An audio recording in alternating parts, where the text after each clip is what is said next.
All right, I thought I would just take a few minutes and talk about the very early stages of opening an estate in surrogate's court. So we have a person who has passed, and the loved ones who are figuring out what needs to be done are thinking of a whole bunch of things. And one of the things, as far as opening an estate in surrogate's court, to have top of mind is there an original will?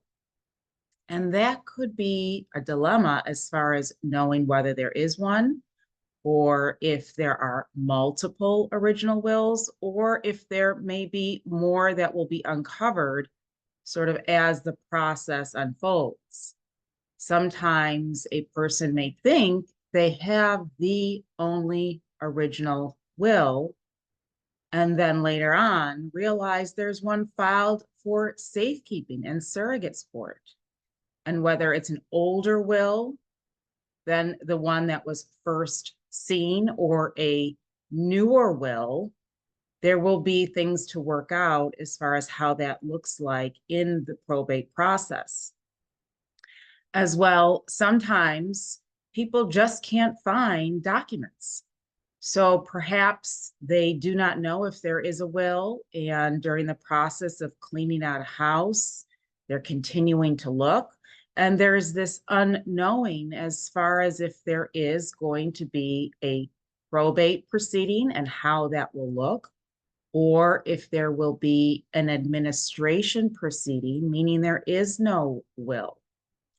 Now, here in New York, we have small estate proceedings where the value of the estate is under $50,000 and there is no real estate, and there are no other matters that would cause the need for administration or probate. And so that's always possible. But even with those, you still do need to know if there is a will or if there is no will, because if there is an original will that looks valid on its face, has the various technical requirements that one would look at when they're looking at an original will, that would be filed with the court, and then the nominated executor in the will would have the first right to move forward, even in a small estate proceeding.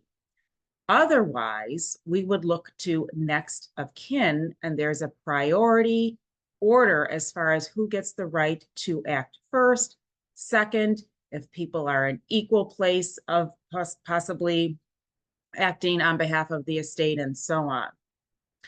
But the threshold question, as far as if there is a will, if there are multiple wills, and that can affect the probate proceeding, or if there is no will, sometimes is very easy for somebody, for loved ones to know, and in other ways can be extremely difficult and actually continue on as a dilemma moving forward.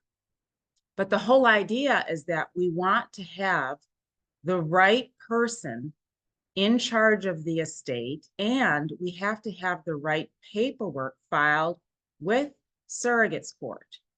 And so depending on all of that, as far as what I just went through, our papers could have different items in them. In other words, if there are multiple wills, we have to determine what's the latest will, the newest will, but any prior wills, we have to look at the people and what they were provided for, either as beneficiaries or as nominated executors. And if they're going to be adversely affected, then they also have a right to object against the newer will and things like that. So that threshold question, again, so important, but can cause some difficulties. And as you can only imagine, there are various stories in the books as far as this goes, because people may think they have everything one way, and then as time moves on, the things they thought were so true have now changed. A will was found, or there is a newer will, and so on. So after that threshold question, then we're starting to get a handle on who has a right to start protecting estate assets and what does that look like. Because if we know that we have an original will, we've got the nominated executor in the will who intends to move forward with a probate proceeding, then that person really needs to start gathering information about assets and protecting assets, because that person is on the hook as a fiduciary moving forward to make sure that those assets do not lose value, are protected. And that can mean a whole host of things depending on the asset itself. Is it real estate? Is it an investment account? Is it out of state property? Are we looking at bank accounts? What is going on as far as the assets? And what do we need to start looking at so we don't have some problems as far as who else is dealing with the assets? What are the kind of issues that we need to get our heads wrapped around? And this is a process that needs to be worked through with that potential fiduciary and the attorney. So from the get-go, you're really getting an understanding, one, how are we working together here? And two, what do we need to immediately start concerning ourselves with so that there aren't further problems down the road? And it really is just so important to have this understanding right from the get-go, in my opinion. Now, as far as looking at the people involved, there's two ways to think about that. One is the next of kin. Next of kin or distributees are those people that have to be involved in an administration proceeding or a probate proceeding. Those are the people that, if there is no will, are going to be really interested in the estate, because by New York state law, they're going to receive what is due beneficiaries from the estate. So as distributees, as next of kin, there is no will, and by law, they will have a right to receive assets from the estate if there are to be assets.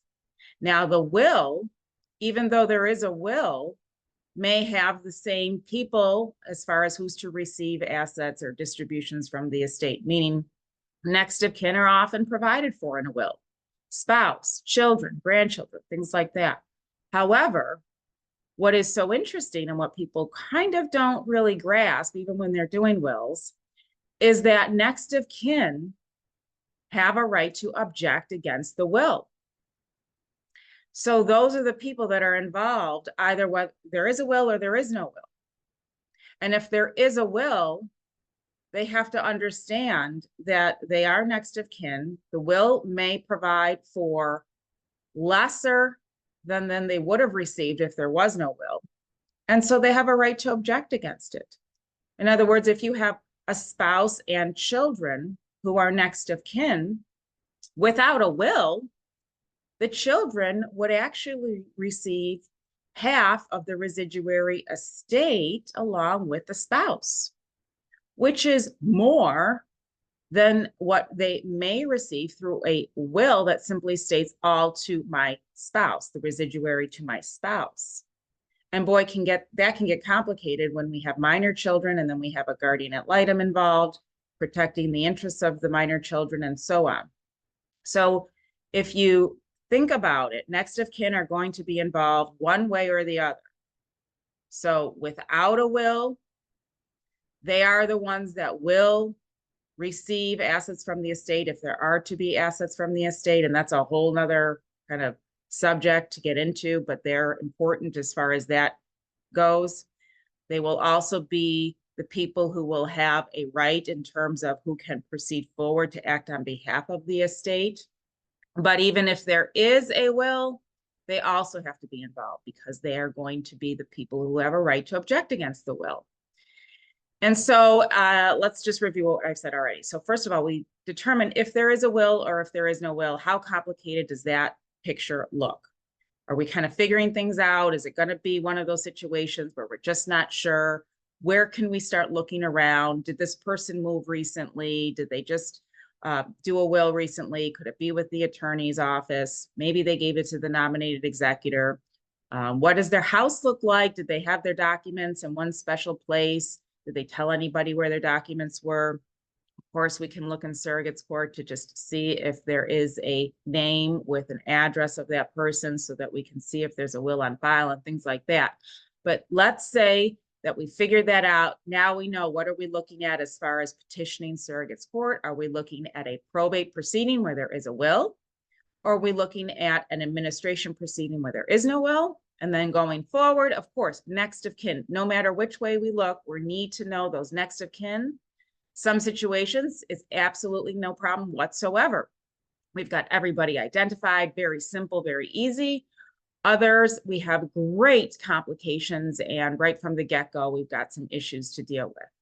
We're thinking about protecting assets. What can we do? Every asset is different. Every situation is different, but we're working with our attorney to make sure that we're taking immediate proactive steps depending on that situation. And then we're going to move forward from there, where after we've got papers filed with surrogate's court, we wait a period of time. Unless we can present something to surrogate's court stating some emergency or deadline or statute of limitations or something like that, then we simply wait to hear back from the court. If our papers are in order and everything is the way that it needs to be, then we are successful in getting a fiduciary appointed. And that fiduciary is an administrator or an executor. An administrator, again, no will. Executor, there is a will. And now we really get moving as far as everything that needs to be done with the estate. And it's roll up your sleeves time and just get into it with your attorney. I always think it's so important to have meetings. So whether there's Zoom meetings or in-person meetings, people need to talk and just be on the same page and understand what's going on. And people can email and talk on the phone and exchange documents one way or the other, but having those, in-person or Zoom meetings and really just hearing from people and being on the same page can be so extremely helpful, because at the end of the day, we're trying to do everything that's necessary in regard to the estate administration so that people are happy and satisfied with what's been done. We have maybe debts to pay, expenses to pay. We have to make sure that we are fulfilling the terms of the will if there is one. If not, we've got to fulfill the terms of the New York State statute in regard to who's receiving assets and so on. At the end of the day, we are looking to receive receipt and releases from everybody involved who's interested in the estate, meaning they're going to say, yes, I'm going to sign off here. I've received what I needed to receive from this estate.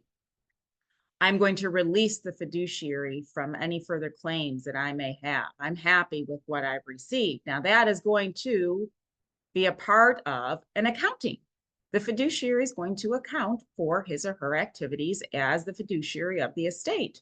These are the assets that I received. These are the bills that I paid. These were the administration expenses.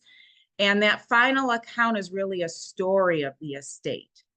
And what's the story of an estate, and who are the people who are going to look at that final account and understand really what's happened.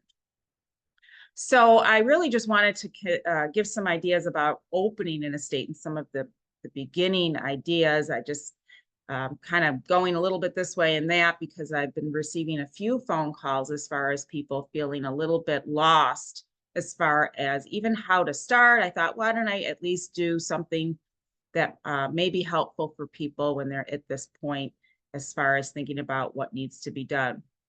And, if you are in the Western New York area, please do reach out if you do have a probate need, probate matter. I would be interested in helping anybody who really wants to get the job done and can work with an attorney from the beginning, because to me, that's very important. I need to establish the relationship with the person that I'm working with from the get-go, so that we can be on the same page moving forward. So this is Ruth George with Ruth P. George Law, PLLC, Trust and Estate Attorney. This video, as with any video I do put out, is for educational purposes only. It does not establish an attorney-client relationship, and I look forward to seeing you on another video.